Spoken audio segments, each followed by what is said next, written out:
Good morning সবাইকে। সকাল সকাল ঘুম থেকে উঠে পড়েছি। উঠে পড়ে স্নান করে নিয়ে তারপর মা মনসার প্রিয় খাবার আর একটু ফুল টুল নিয়ে চলে গেলাম বাবার বন্ধুর বাড়িতে। অনেক দিন ধরে না একটু ইচ্ছা করছিল মা মনসাকে একটু কিছু দিই, মানে যেটা তার পছন্দ।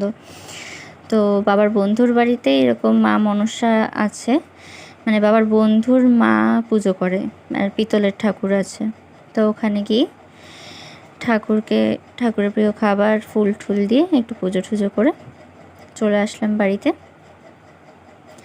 আর এখানে গুড্ডুকে বলছিলাম, মানে গুড্ডু হচ্ছে আমার বাবার বন্ধুর ছেলে, ওই ভাইটাকে বলছিলাম যে একটু ঠাকুরটাকে একটু কাজ দিয়ে দেখা, ওই আমাকে ভিডিওটা করে দিচ্ছিল।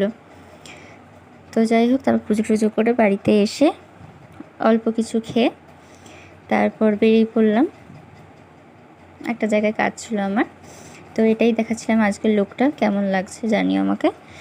তারপর তো বাসে উঠলাম, বাসে উঠে বসার সিট পেয়েছি, তারপরে এই একটু ভিডিও করছিলাম নিজে।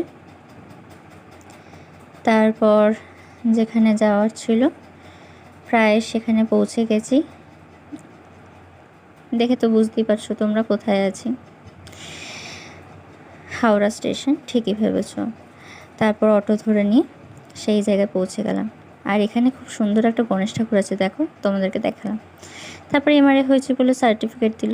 তারপর সব কাজ টাজ শেষ করে তারপর মামার বাড়ি চলে গেলাম। দেখা হচ্ছে নেক্সট ব্লগে। Bye bye.